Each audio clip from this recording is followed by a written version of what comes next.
welcome to today's segment of The Power of Money. I'm your host, Michelle Graves, nationally and internationally known as the Money Lady. For the last 36 years, yeah, I'm not a young woman anymore, I have specialized in all areas of money management and money in general. And I'm delighted to bring to you a venue to focus on people that are exceptional and extraordinary in the fields of money, finance, and related business. So today I have as my special guest for the next hour a gentleman who has shown himself to be just a stellar personality, a man of tremendous accomplishments and achievements. And that gentleman is Jose Rafi Rodriguez, who is the president of Rodriguez Financial Services in Beaver Creek, Ohio. And I want to give you a little bit of background about him, and then I'm going to introduce him to you, and then we're going to spend the next hour talking about federal employee benefits and some of the challenges that they need to know about. This is his specialty, although he does financial planning and investments as a livelihood. Rafi, who I refer to, Rodriguez, is president at the Center for Hispanic Leadership-Ohio since November of 2012. He's also president of his own company, which he established in April of 2009. In addition to his accomplishments, he was executive director of the Ohio Hispanic Chamber of Commerce. He has been a financial advisor to Smith Barney, financial advisor to First Command Financial Services, and this is what I love, he is a retired colonel at the United States Air Force, where he spent 26 years, being a distinguished graduate from the United States Air Force ROTC program. He was commissioned as a second lieutenant in 1978. He obtained a Bachelor of Science in Aeronautical Engineering from the Air Force Institute of Technology and a Master's of Science in Systems Analysis from the University of West Florida. Again, he's dedicated over 25 working years on research development and program management of weapon systems to provide combat superiority to the United States Air Force. In 2004, Mr. Rodriguez retired from military service in the rank of colonel. We love our veterans. We love people that have served our country with honor and dignity, and he has. We're going to be spending the next hour talking to this remarkable man, not just about his business, which is very, very fine, but also about his commitment to his people, which is the Hispanic community, and the work that he has done. And most notably, an event coming up on November the 7th, the Hispanic Workforce and Economic Development Summit, which will be held in Columbus, Ohio. And that he is a very, very involved individual in that initiative, first annual. So without further ado, let me introduce my guest, Mr. Rafi Rodriguez, who is president of Rodriguez Financial Strategies, LLC. Thank you, Michelle. Thank you. My Thank you for inviting goodness, illustrious history, illustrious. Been busy. Yes. It's been good to One be busy. cannot, God has been good. It's been great. It's been my guidance, actually. I was going to say, without a doubt, clearly you're a man of purpose. And in fact, one of the things I read, charting a course for living your life on purpose. Absolutely. That is truly what you're doing. That's what I do every day. Ah, my goodness. So, where do we want to begin? Let's talk about this conference. Well, how do we came about starting the Center for Hispanic Leadership-Ohio? Yes. One of the things that I noticed is that I was very engaged throughout the chambers of commerce, the Hispanic chambers of commerce throughout Ohio, predominantly leading the Dayton Hispanic Chamber and then having a leadership role at the state level. And as I go forward, I wanted to pursue another passion for the Hispanic business community, and it was more on the leadership development. which I saw somehow of lacking. When you look at the numbers, the Hispanics do very well up to a certain level in industry Yes. and in business, but it's almost like the as we call it, the glass ceiling. Yes. And a lot of it is the lack of homing in on some key leadership skills to move to the C-suite, may I say. Okay, okay. And the Center for Hispanic Leadership, the founder and CEO, Mr. Glenn Llopis, Cuban-American and from California, Okay. met me through the Hispanic Chamber, says, Rafi, I heard a lot about you in Ohio. We need to open a chapter in Ohio. So on November of 2012, we started the Center for Hispanic Leadership-Ohio. Okay. And he said, I would like you to lead it. So to that end, we are teaming up. This is a unique event because the Center for Hispanic Leadership, which is a for-profit organization, is teaming up with the Ohio Commission on Hispanic and Latino Affairs, which is a government entity. Okay. So we have is that under Governor Kasich? Absolutely. Okay, good. And good. Ms. Okay. Lily Kavanaugh is the director. So we have the government entity and a private entity teaming up for the first time. That is wonderful. To do an event that homes in on leadership skills, as well as bringing out the economic development tools for Hispanic business owners or any minority group for that matter. They'll come in and learn how to do business with the government, where to find funding, how to create more opportunities right here in the state of Ohio. And it's on November 7th. Okay. And he happens to be at the Hollywood Casino, who gracefully wanted to host us. My So goodness. it's going to be a great event. Okay, and what is the registration cost for Well, this there's a couple of different registration costs. For example, if the participants wants to just attend in the morning, the whole event is $300. $250, which covers the Center for Hispanic Leadership training, which is 4 hours of a workshop in the morning, which is a precursor of a 6-month leadership training, wet-based. So that's just a precursor. The other $50 is to cover lunch. Now, if people just want to go to luncheon, it's $50 because we have to cover the food costs. But the great news is for the panels in the afternoon and the exhibit hall, it's absolutely free. Really? So anybody can come after lunch and take advantage of all the panel discussion from the different agencies in Ohio, how to do contracts with Ohio agencies, how to do contract with certain companies. For example, we're going to have people from different companies talking, like Wendy's, for example, or Hondas of the world, and things of that nature. And then an exhibit hall of companies that are looking to expand the business base with the Hispanic community. So the second half of the day is absolutely free, and I'll encourage everybody to go to the website, which I share that with you. Okay, well, let me give the the website is www.centerforhispanicleadership.com. They can go there, Right. and from there they can go into the on-site leadership training Absolutely. icon. Right, which is exactly for Ohio. Right, for Ohio. Okay. That is November the 7th. And what role are you playing? I know that obviously you're the president. Well, that's interesting you ask, because my role has been to be the co-development of the whole program in conjunction with the Ohio Commission on Hispanic Latino Affairs. And I also have a role in part of the training, conducting part of the training in the morning. Okay. So not only the orchestra conductor, may I say, but I'll have an instrument to play as well. But that is so powerful.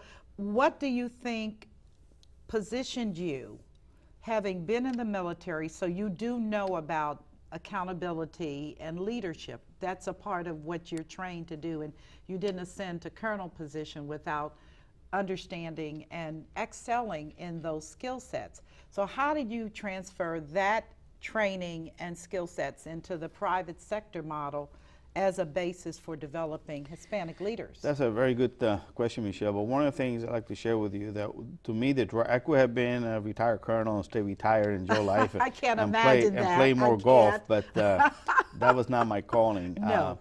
My calling and my passion was to make someone that makes a significant impact in the communities where we live, work, and raise our families. Yes. So I took that passion and drived it into what can I do as a leader in my community to make this place a better place? So because of the cultural affinity with the Hispanic market, Yes. I got engaged through the Hispanic chambers. And then for the Center for Hispanic Leadership, because I saw a unique need in Hispanics coming up in Ohio, something that will give them a better edge to be more competitive in the workplace. And the fact that Governor Kasich appointed me to be in the Minority Business Advisory Council, I saw the plethora of opportunities for contracts with the state of Ohio. And very, very few minorities, to include Hispanics, are ever competing for these. Why is this so? Well, a lot of it could be, you know, either lack of capacity or lack of knowledge that these opportunities are available. And sometimes it's the fact that they're afraid of teaming up with other companies to get on their coattail so they could qualify as a vendor, a direct vendor later on as a subcontractor. So I'm trying to open doors from a leadership perspective to do something about it. Okay. And this conference is a result of all these efforts. It's kind of like not only the culminating factor, but it's actually the genesis of something bigger throughout 2014 and 2015. Well, let me ask you, what has the response been so far from potential registrants? Well, the response has been really a little unique in the sense that we're getting some people signing up, but the response has been really, really positive from companies that really want to provide a venue for their own Hispanics within that company, or supervisors of Hispanic, how to actually take these capabilities into a new level. So it's interesting that we have companies like Fifth Third as the main sponsor, Honda, Wendy's, Coca-Cola, and others like Connexus more locally. They really embrace what we're trying to do, and they say, Rafi, we're behind you. That is and so this good. is the first wave of companies that will see the value on doing an event where the training goes for those people within those companies, as well as supervisors and so forth, to learn how to capture the essence that the Hispanic community brings to bear in business America. What do you think the Hispanic community brings? Well, first of all, passion. We're very passionate culture. Also, something very unique is entrepreneurial spirit. Okay. When you look at Latin America, well, let's take a look at the United States. Okay. In the United States, you have an option to be entrepreneurial or not. Right. The job opportunities are everywhere where you could be a leader or a follower. It's pretty well known. But in countries in Latin America, you may only have one choice: to be entrepreneurial, because the other job opportunities are not there. So we bring that edge. Okay, I have to figure this out. So we bring that immigrant perspective, and we look at opportunities in every corner. You know, we look at, since we come from an environment was a little harsh, a little difficult to move up the ladder, we had that edge. And the key fact is, as the world becomes more unified and smaller, more global, then these talents can be integrated into the American business mantra, not only to grow within the Hispanic market in America, but also international business all over the world. Well, I must tell you, and you already know that statistics do not lie. In terms of population group, your people are the fastest growing population group in the United States today. And that's not a bad thing at all. I think that's a great thing, because again, it gives us opportunity to advance as a nation.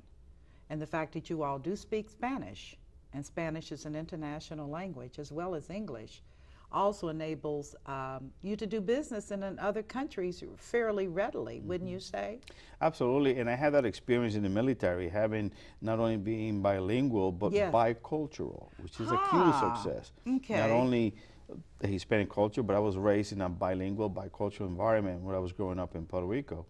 So I was a natural leader within the United States Air Force to be the bridge between the cultures. And I ended up doing foreign corporations or foreign military sales with countries all over the world, to include Latin America, because I had that cultural sensitivity in how to close deals.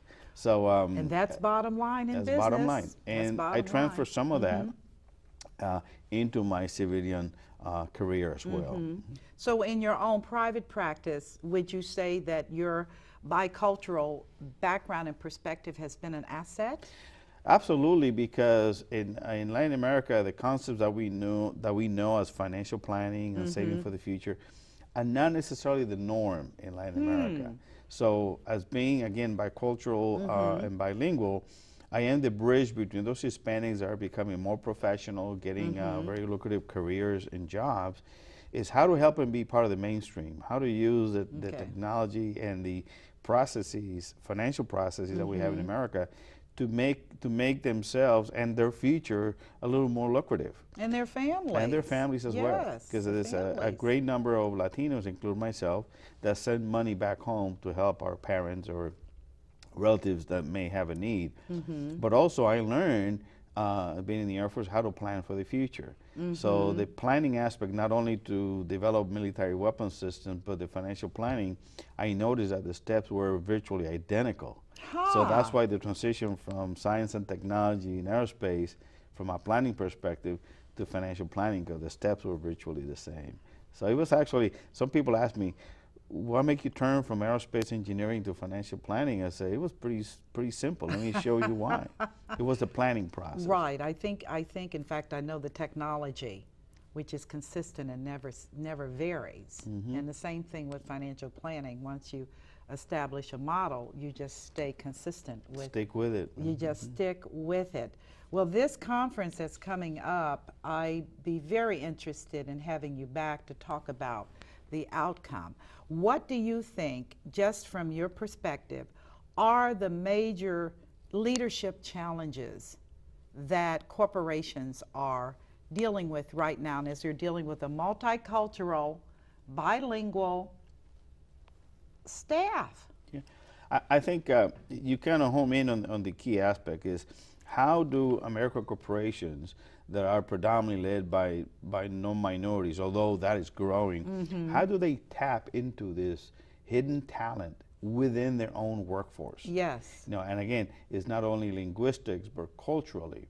How to tap into that? And also, by the same token, how do these young, emerging, diverse leaders in the making within a company, how do they develop a voice to communicate their talents with senior leadership to help them integrate them into the strategic planning from a business perspective? So the challenge is almost like, it's almost like a communication challenge. How do you open the doors of dialogue between your employees and your core leaders to become part of that decision making to make your business strategically viable? Now, in a traditional corporate model, of course, corporations are changing as the changing of the guard is taking place, as men are retiring and moving on, and you're having this emerging group of people that are moving up the ladder. What flavor does the Hispanic culture bring to this new corporate model? Well, when you look at what's the core of the Hispanic family, being the familia, the family, Yes. is a caring attitude for those who take care of you. It's probably more of a caring feeling around the workplace about my coworkers. It's more of a caring, almost like a family type environment. And also how to home in on building relationships for the long term, which is something that the Hispanic culture cherishes very much. We cherish relationships more so than the short-term sale. Right. So bringing those flavors of relationships, the family values that we could incorporate into our business, but most important, how to build trust. That's the key. With the Hispanic community, trust is one of the key tenets of our mantra. So how to continue to develop trust in every relationship that we build in business, from a simple vendor all the way to a major, a multi-level contractor that you work with, as well as trust within your employees and the people who make you successful. So if I could summarize, you know, the family value, the entrepreneurial spirit, the trust that we share so much, and also this issue about looking at opportunities in every corner. Yes, again, I like that. I like that, Rafi. There's a lot of characteristics that we bring to the table that companies are now beginning to realize we need to tap into that talent, because the world is becoming more global in nature. Well, it's there. We're there. We're there. And we're not getting there. I believe we're there at the point you can Skype anywhere in the world and conduct business and talk to people in real time right now. Absolutely. The world is officially flat. Right. And but we still have all of these cultural variations that as we're kind of learning to discover one another and being open to the positive opportunities from other cultures and what we can do to benefit. That's what makes America such a microcosm of opportunity, just Absolutely. that ability to do that. This is wonderful, Rafi. I'm going to shift now and talk about your business. Absolutely. Okay, because that's really, particularly given the days that we're in. Now, you specialize in, as far as your niche, federal employees. Right, and the reason for that is I mentioned something earlier that ties to my personal business. It's the same way I have cultural affinity with the Hispanic market. I have market affinity with the federal employees for two main reasons. One, I'm retired military, so I'm pretty familiar with the military benefits. But by the same token, my wife is a federal employee that works at the base, at Wright-Patterson Air Force Base. Okay. So I am very familiar with the federal benefits that she's enjoying right now. Okay. But by the same token, I offer the same services to federal employees, not only from the military, civil service employees at the Department of Defense, but any other agencies, because the benefits are virtually the same. Really? I did not know that. So a lot of things are similar, and I become a financial guide for the federal employees on how to make decisions about their money.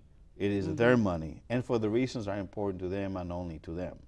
So I became a financial coach, a financial advisor, may I say, for federal employees here in the Dayton area. Okay, but because of the similarity with other agencies, you also are skilled in advising any other branch of federal government. Is Absolutely. It not? Okay. That's right. Like whether it's the Veterans Administration, Social Security. Okay. I even advise employees of the Ohio state government. Really? Whether they're teachers. Yes. Okay, that's one. Well, let's talk about, because we are in bizarre times, Rafi, really, in terms of our economy. And we're not through it. And with this sequestration and shutdowns and all of this, how would you describe the impact of the current economy and recent furloughs on the lives of federal employees? As a matter of fact, that this whole situation, which has been going on since 2008, it's just not here recently that is impacting federal employees more directly. In my conversations with federal employees, regardless of the agency, when I'm finding out that there's a lot of concern and a lot of personal anxiety about the uncertainty in the future. But by the same token, when I talk to federal employees that have a plan, as basic as it may be, they feel still a little concerned. I mean, the plan is not immune to any market jolts, but they feel more comfortable about the long-term view of their own finances and the short-term volatility of the markets or the economy for that matter.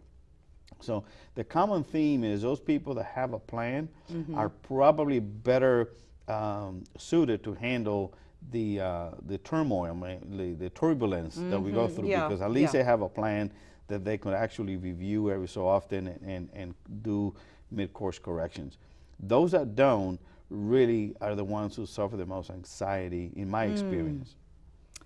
So given that I personally feel that things are going to be turbulent for a long time because the government is dealing with the issue of debt and employees and press. Washington is pulled with this issue of revenue.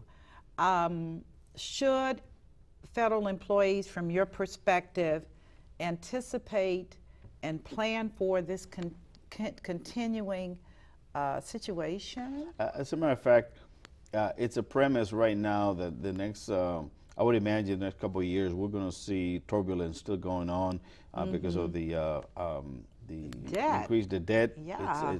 I mean, somebody's, you got to pay Somebody's got to pay for it. Somebody's got to end up paying the piper sooner or later.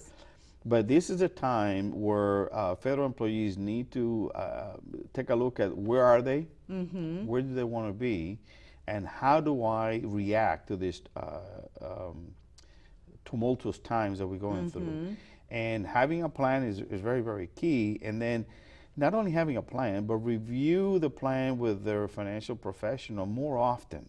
Okay. Because it used to be we could just do it once a year. Well, maybe twice a year, 3 times a year, based on what's going on. But the number one area of concern that I've seen a lot of federal employees being caught off guard Okay. is the fact that they don't have enough rainy day accounts, savings accounts for these emergencies. Safe, stable.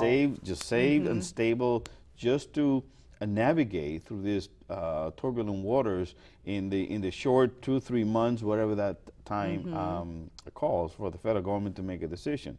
So increasing their savings accounts for emergencies has been a major driver in my practice to ensure that they have enough money to navigate through these times. So you're talking about what percent of their? Well, percentages, it's hard to describe because in some cases, a couple in the federal government may have enough assets from a retirement, from another job already. So there's already a streamline of saved money coming in. Okay. But typically, the common wisdom says 3 to 6 months of your net income should be put aside for a rainy day. That's still the norm, 3 to 6 months. So you don't think it should be more given the circumstances we find ourselves in today? Well, more is better, but by the same token, you don't want to forego the growth in an investment for the future by having too much short term. Right. So there has to be a balance between short term emergencies and the long term growth for your future goals.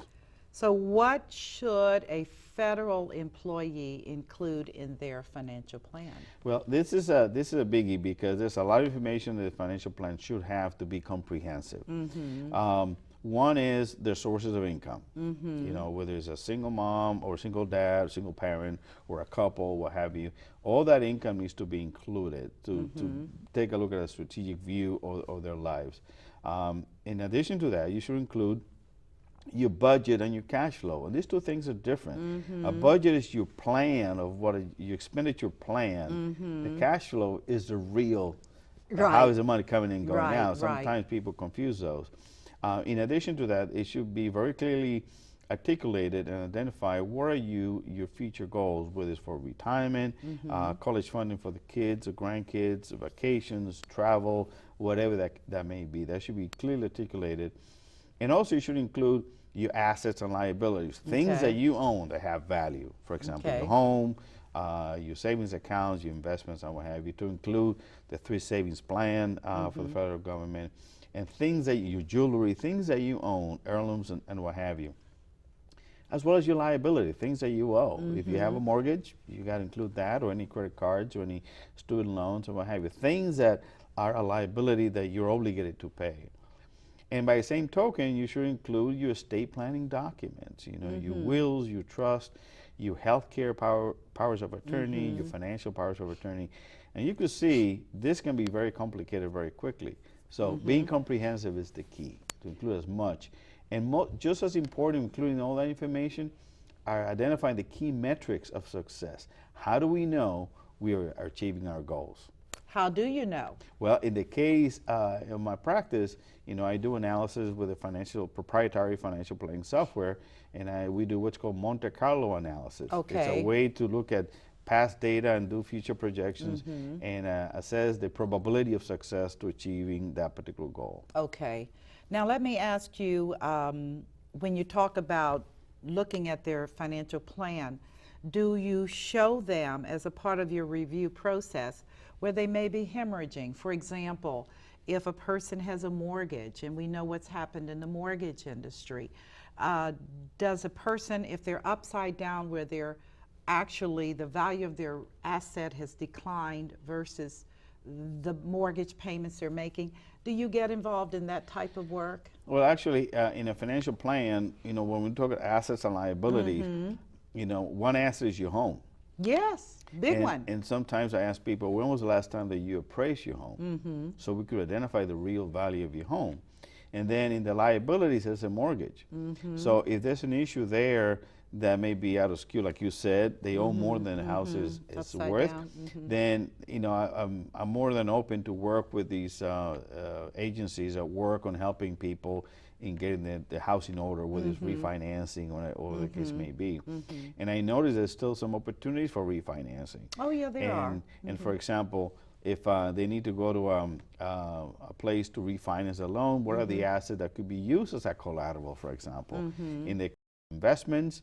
It could also be, cash value in a life insurance for It that could matter. be. So I coach the client and what to present to a lender to show a better picture of their situation. Of their lending.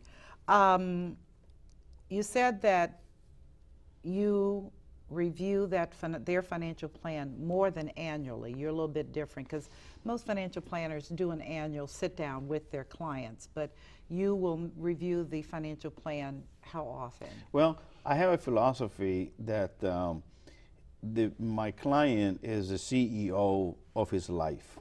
They are. I become the CFO, Chief Financial Officer. Yes, okay. And like in business, we report quarterly the status of the finances to the CEO, so he or she can make financial decisions on behalf of the company.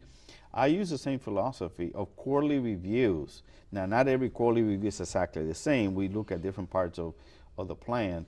But quarterly implies that I have my due diligence responsibility to my client, to the federal employee or whoever that may be, to report how things are going so that the CEO, that person who's the CEO of his own life, has a better grasp of the things that they need to act on to keep the plan on track. Okay. So I enjoy and I recommend a quarterly meeting. And now every quarter is a different aspect of the plan, but my client seems to like it. It's more frequent and they get more in tune with their financial plans and the rest of their lives. Do they view themselves as ultimately accountable? Since they are the CEO, the buck stops with the CEO, the CFO, the buck does not stop with you. Are they willing to, has it been your experience that they're willing to accept that role without a lot of resistance? That's a good question, Michelle. One of the things that I do in my practice, we have a financial planning agreement where I am committed to do the following assessments and reviews, but the ultimate decision lies with the client. And that determines how we proceed with the relationship.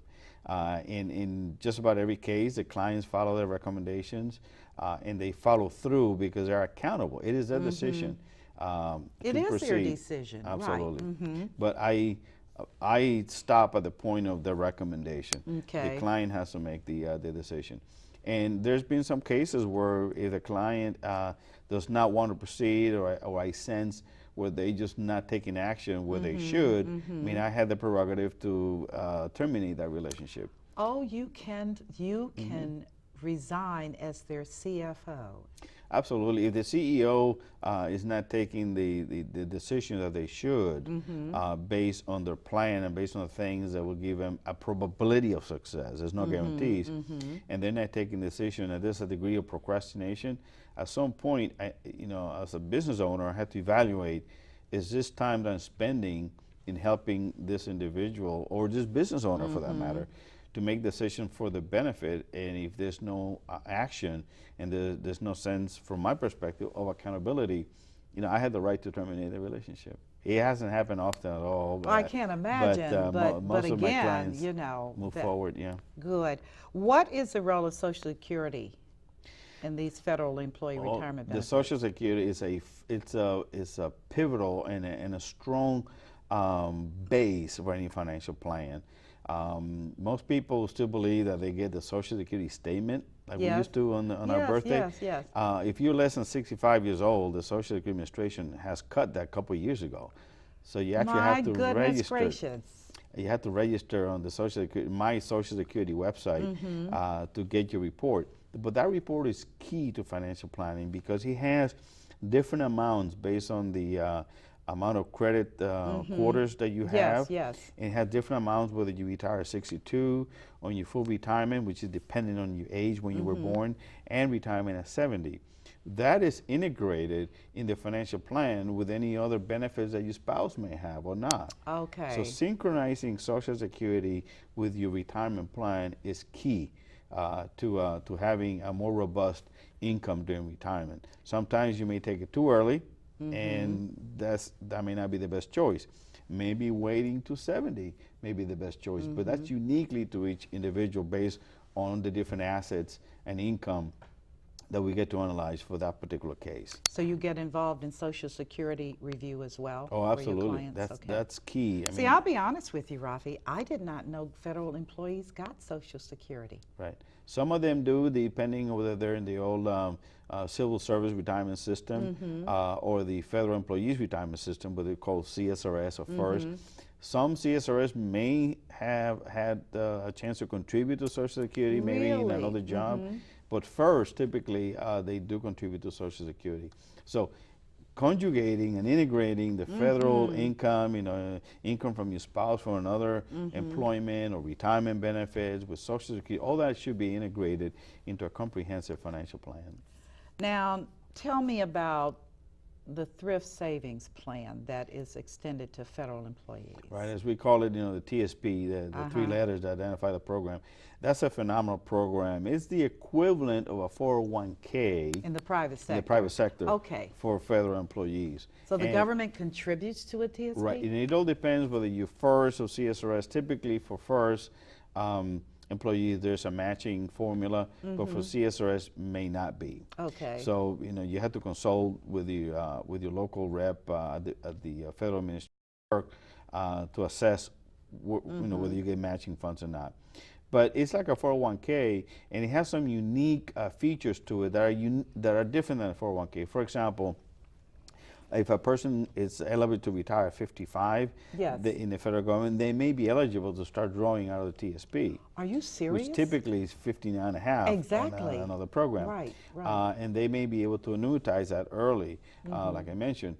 But can they take it as a lump sum? Oh, well, typically, if you take a lump sum, they may be not as but a rollover. Can it they could roll be it? They could roll it over into their own IRA. IRA, yeah. But if they roll over into an IRA, then they may be facing the 59 and a half age. Oh, I got it. Versus the 55. Okay. If they decide to retire early and if they qualify, there's some qualification restrictions there. But the biggest challenge with the TSP is consult with your financial professional to see what is to your best interest. Because unfortunately, a 401k, you may be able to see exactly the investments that you're purchasing and so forth. In the TSP, it's a little more, I don't want to say obscure, but it's not as easy. There's a title that you're buying securities, but it doesn't tell which ones. So transparency is not as good as your own 401k. So you can't really see the individual equity accounts for particular assets? It's very difficult. So that's managed by the trust account. But the TSP is a great program. I encourage everybody that if you qualify for TSP, to go ahead and what are the qualifications? You have to be a federal employee. And from the get-go, start putting money aside. Money in. But how much do you know the government will be matching if they're in the different formulas, different formulas, up to a certain percentage or what have you. That's something that people, federal employees, can check whether on the OPM website or TSP website. But anytime you can leverage somebody else's money, absolutely, that's a big plus. That's right. Never leave money on the table. Never. What about the federal employee health care plan? This is one of the benefits that I will always recommend. Take a look at it. It's a very robust. But with the recent Obamacare, one of the things is that both federal governments and private business and government agencies and even individuals, you have to comply with a minimum required health care benefits. The good news is that the federal employee health benefit does qualify for that minimum requirement. It does? It does. So they don't have to go into an exchange? No, I don't. The federal health benefit system already meets those criteria. The thing that I encourage people, especially federal employees, to take a look at is ensure that if you have children, that they're covered, because if there is some children that are under your tutelage for tax purposes, as a tax write-off, and you need to comply with those Obamacare rules, or there could be a penalty. And that's really complicated. We don't have time to discuss it here, but check on the OPM website, on the Obama Healthcare website, and I have some information on my website to know exactly what the parameters are. Let's pause. And what is your website? It's very simple. It's www.askrafi.com. I love it. It's ASK RAFI. AskRafi.com. .com. And they will be able to, as federal employees, get information on the health care plan and other resources as well. I have information not only generic to the public, but information about federal employees as well. Okay. What about group life? Well, let's talk about group life. Group life it's a program, and the federal government has it like many other companies do, where you're in a pool, in a pooled contract where you are you get a certificate of participation. But regardless of whether you're an individual or a group, you should take advantage because the government subsidizes a percentage of it. The health insurance is something that's so key.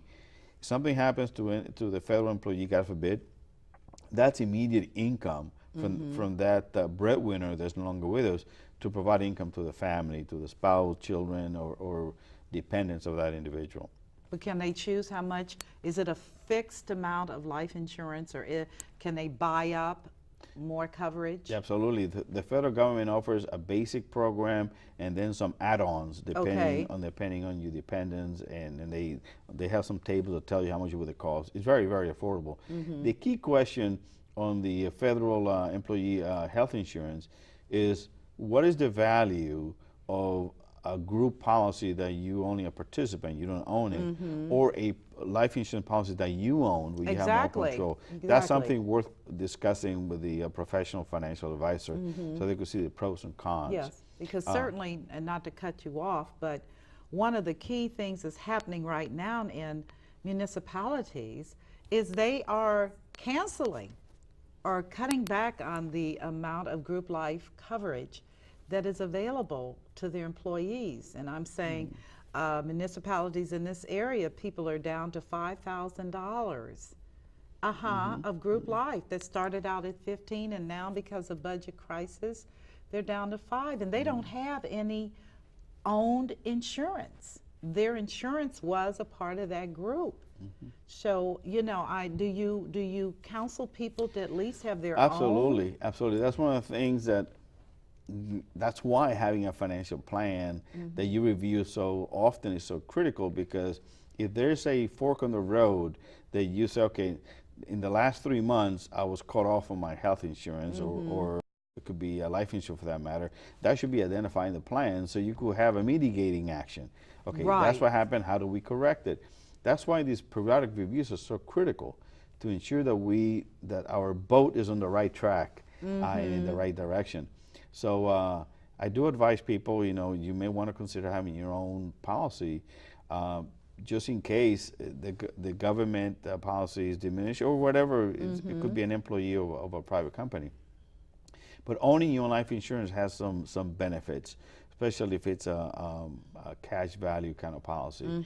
So this is one of the items I always recommend people consult with your professional advisor to ensure that you're making the right decision.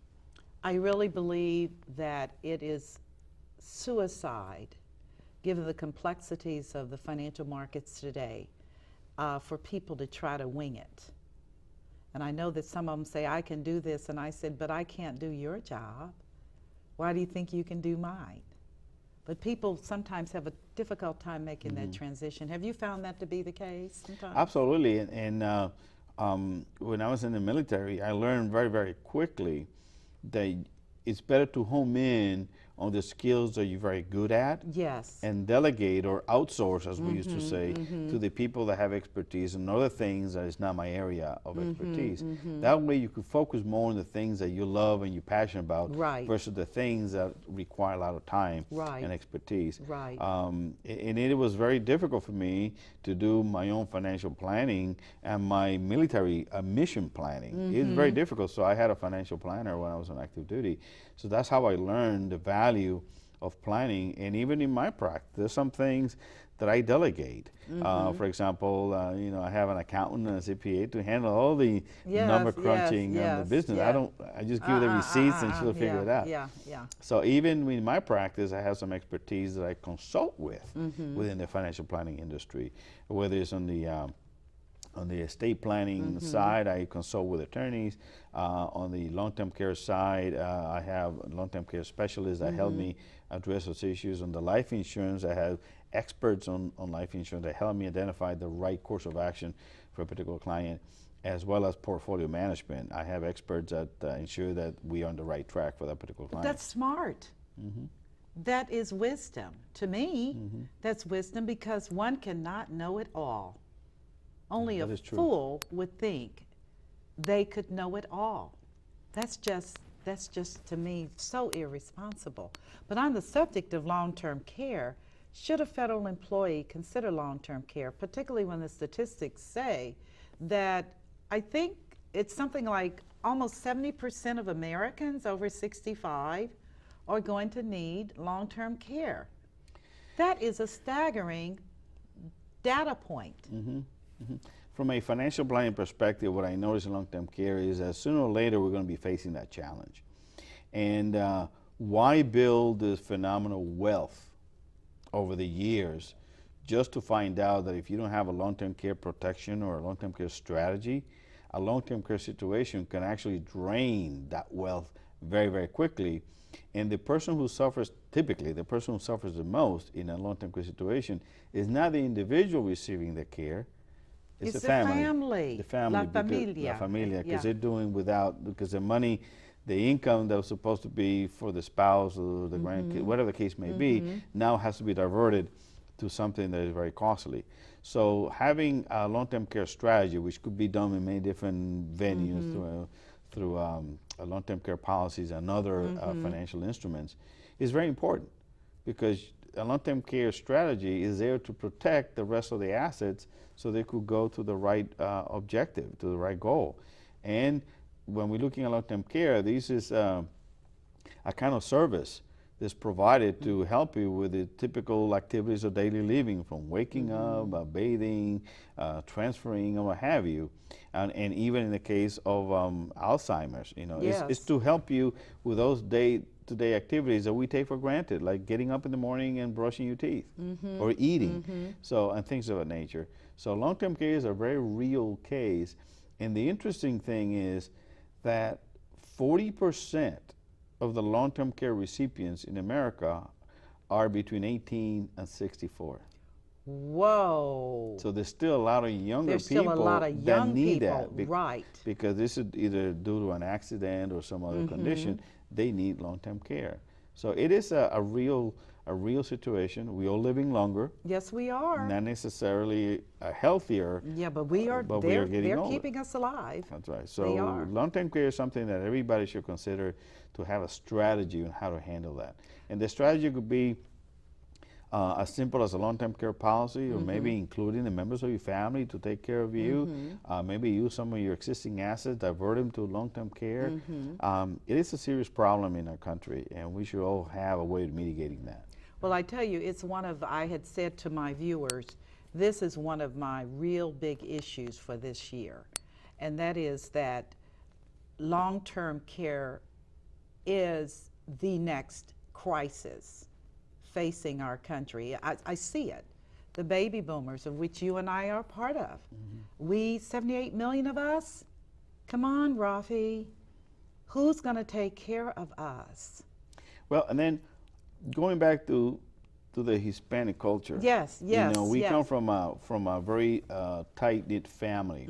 Coming to America to pursue the American dream, what we're actually doing is, you know, we bring our family, but as we grow and develop and become more professionals, guess what happens to us? We move to different locations. So the family that used to be there back home to help us in all this situation now is fragmented. Right. So that's the same challenge that other fellow Americans have been going through.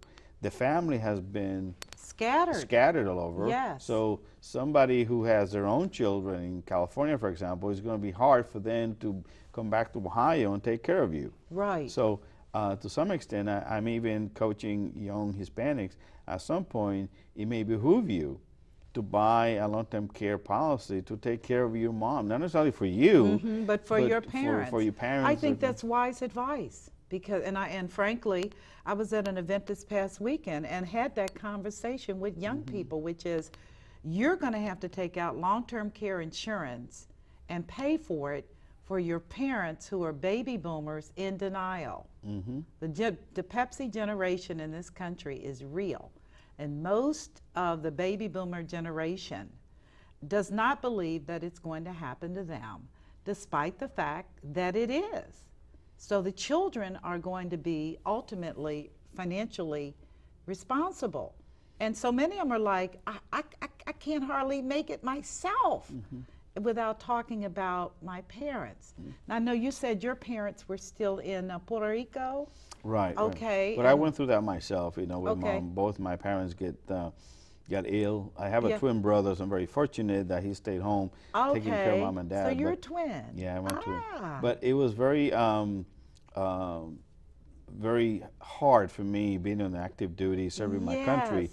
knowing that somebody at home needed help, but I had my brother, so it became a financial responsibility for me to help with the finances, to help mitigate some of this medical costs and what have you. And we're living longer. You know, I have the example when both my parents passed away. I still have an aunt, my mom's sister, who lived to be 105. My words. And she was taken care of. 105. And she was taken care of by her only surviving sister of 96. 96-year-old sister taking care of a 105-year-old Right. sister. So you're talking a long-term care in real life. Oh my goodness. So a lot Rafi. a lot of the cousins, you know, we have a lot of cousins Yes. in Oh, our Hispanic yes. culture. Oh, yes. We ended up helping financially because it became a financial struggle. But long-term care is real. It's here, and we just have to face it. It's going to touch us. It's going to touch our lives sooner or later. Well, I want you to cover my last question, which is, because time is up, and I want to get this answered. What sources are available for federal employees to get more information? Oh, yeah, I just had them written down here, and you can share them with the audience. First of all is the OPM, Office of Personal Management.gov. That's one of the main sources for federal employees. You also have the myfederalretirement.com. myfederalretirement.com. Okay. And you have the Federal Handbook. I recommend everybody to have the handbook because it gives you some quick references on some of these questions. Another key is the socialsecurity.com, actually .gov, I'm sorry. Okay, the Social Security website. And also you have there are many other sources, but those are the key ones for the federal government. And my website is available. I have a lot of educational videos and articles of interest. So is the AskRafi.com. So that's AskRafi.com. That's a lot. And I think a lot of this is also applicable to those who are not necessarily federal employees. A lot of this information applies to every hardworking American. Yes, it whether does. they're self-employed, whether they're W-2 employees, 1099s, contractors, or federal employees. Financial planning is for everybody. Well, I just want to conclude by saying that you are indeed a remarkable person. Thank you. And I think that your vision and your drive is not only inspirational, but I think that it also portends of the days ahead as more and more of your people interact and are involved in the American culture. I believe that Hispanic flavor is going to be much needed in the days ahead as our country deals with the challenges of a bilingual, multicultural nation. America has changed, and I believe for the better. So I want to thank you, and I want to shake your hand. Thank you. Thank you for having me your on. time today. Thank you. And for those of you that watched today's segment, Jose Rafi Rodriguez, an amazing man, president of his own firm, Rodriguez Financial Strategies, LLC. And also he is the president at the Center for Hispanic Leadership for the state of Ohio. If you have an opportunity, remember November 7th, 2013, the first annual Hispanic Workforce and Economic Development Summit that he is chairing. Awesome, awesome times to be in. I'm Michelle Graves, and you know I embrace change. I'm not a stick in the mud. I have to keep it moving. And it's people like Rafi that make it such a joy. Closing today's segment of The Power of Money, I'm your host, Michelle Graves, as always, wishing you an awesome and stellar week, and God bless you, and tune in for our next show. You take care. Bye-bye.